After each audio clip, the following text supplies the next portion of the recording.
राणा साहब, नून लीग जो है वो खान पर इल्ज़ाम लगा रहे हैं कि और वो उनको कह रहे हैं, उनसे चाह रहे हैं कि वो फौज से पाँव पकड़ लें, कुछ होगा ऐसे? अच्छा नहीं, ये तो जैसे ही इमरान खान ने थोड़ा सा अपनी पॉलिसी, थोड़ी सी स्ट्रेटजी बदली, हालांकि अगर कोई अक्लमंद हो तो वो खान साहब का जो आखिरी बयान है अगर उसे दोबारा पढ़े तो उन्होंने क्या कहा है कि जी मेरे तमाम कारकुन रिहा करें। ठीक। उन्होंने कहा है कि जी मैंडेट माने 8 फरवरी का। बिल्कुल। उन्होंने कहा है कि जी शफाफ इलेक्शन होने चाहिए। ठीक। अब वो नून लीग वाले बेचारे, उनके पास जाहिर है 9 मई उनका सबसे बड़ा सहारा है। ठीक। तो वो खान साहब पे यू टर्न फौज के वो पड़ गए। एक तो बात ये कि अगर खान साहब फौज के साथ कोई बात करते हैं तो पाकिस्तान की फौज है, हमारी फौज है जी। ठीक है, अगर हम आपस में क्यों नहीं बात कर सकते। सियासत जो है वो इंगेजमेंट का नाम है, इंगेज करने का नाम है, ठीक है ना। सियासत दरवाजे बंद करने का नाम नहीं ऐसे ही है। और दूसरी बात यह कि मुझे तो हैरानगी इन पे होती है कि ये खान साहब को पे जो इल्ज़ाम लगाते हैं। अभी ख्वाजा आसिफ साहब का मैं एक बयान पढ़ रहा था कि उन्होंने कहा कि 2019 में जनरल फैज़ हमारे पास आए। उन्होंने कहा कि इमरान खान हमारे लिए नाकाबिले बर्दाश्त है, वो हमारी बात नहीं सुनता, तो आप तैयारी करें और इक़्तिदार की। और उसके बाद फिर हमने फैसला किया कि हम जनरल बाजवा साहब को एक्सटेंशन का वोट देंगे। ठीक है। ये तो अभी रिसेंट की, अभी ये कल का बयान है उनका, ख्वाजा आसिफ का। ठीक है। राना सनाउल्लाह बारहा एतराफ़ कर चुके, बिल्कुल ठीक है। जावेद लतीफ़ बारहा एतराफ़ कर चुके, ठीक है। तो पीछे कौन है? वो कह रहे हैं इमरान खान को, जिस बंदे ने 1 साल से जेल के अंदर रह के सारी तकलीफें बर्दाश्त की हैं और एक दफा उसने मर्सी पटिशन नहीं दायर की, एक दफा प्लेटलेट्स नहीं गिरे, एक दफा वो बीमार नहीं हुआ, एक दफा उसकी कमर में दर्द नहीं हुआ, दांत में दर्द नहीं हुआ, उस बंदे को ये कह रहे हैं, जिसके कल ही खुद एतराफ़ करते कि हाँ हमारे पास बाजवा साहब का पैगाम आया, हाँ हमें जनरल फैज़ मिलने आए, हाँ हम उनसे खुफिया तौर पे मिलते रहे, ठीक है ना, हाँ उन्होंने हमें कहा कि अब आप तुम्हारी हुकूमत आने वाली है, हाँ उसके बाद हमने बाजवा साहब को एक्सटेंशन का वोट दिया।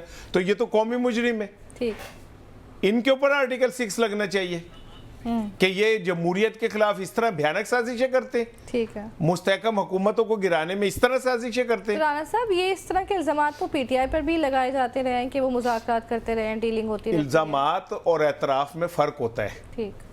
इल्ज़ाम लगाना कुछ और है बात है, एतराफ़ करना कुछ और बात है। ये तो ख्वाजा आसिफ एतराफ़ कर रहे हैं, ठीक। राना सनाउल्लाह साहब एतराफ़ करते हैं, ठीक है। जावेद लतीफ़ साहब एतराफ़ करते हैं। अब जुबैर साहब की उनके सुन ले, जुबैर साहब के करे ना कि ये उनके खिलाफ कोर्ट में जाए ना, वो कहते हैं कि जी हाँ लंदन के अंदर मुलाकातें हुई हैं नवाज शरीफ की, ठीक, जाए मिफ्ता इस्माइल के खिलाफ जो उस टाइम उस गेम का हिस्सा थे, डर्टी गेम का। जुबैर साहब तो तर्जुमान थे और जुबैर साहब तो on behalf of Muslim league Noon establishment से राब्ते में थे और वो उस टाइम मान रहे थे।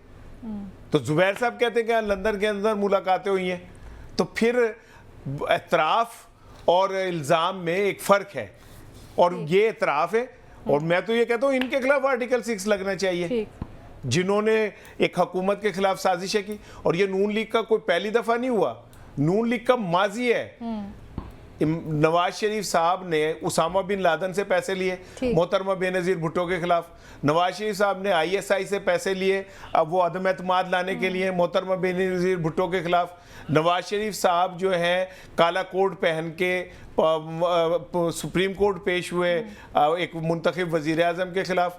नवाज शरीफ साहब हर हुकूमत को गिराने के अंदर ये इसी तरह हिस्सा बने। सर 2014 के धरने वो क्या थे? फिर 2014 के जो धरने थे, 2014 के धरने, टीटीपी का धरना, मौलाना फजलुर रहमान का लॉन्ग मार्च, ठीक है, और नवाज शरीफ साहब का मार्च और रास्ते में फ़ोन आने के बाद घर वापसी, ये सब एक ही सिले की कड़ी है। टीएलपी का धरना था। मैंने किसका नाम लिया है? टीटीपी। अच्छा, टीएलपी का नाम, आई एम सॉरी, ठीक है ना।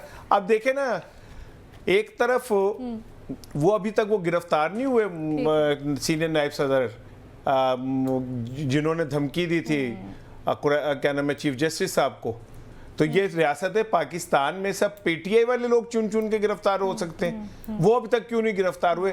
पंजाब की पुलिस क्यों नाकाम है? वो पुलिस जो अब तक छापे मार रही है। अभी मलक ने कहा है कि अभी ताज़ा तरीन उसने अपने लोग दोस्तों को फोन किया तो उन्होंने कहा हम फरार हुए हैं, पुलिस छापे मार रही है। ठीक है ना? तो मैं बात कहीं और चली गई, मैं बात कर रहा था फौज के ऊपर। तो ये भाई 1981 से इसी तरह हो रहा है और इसी तरह चल रहा है बस। ठीक।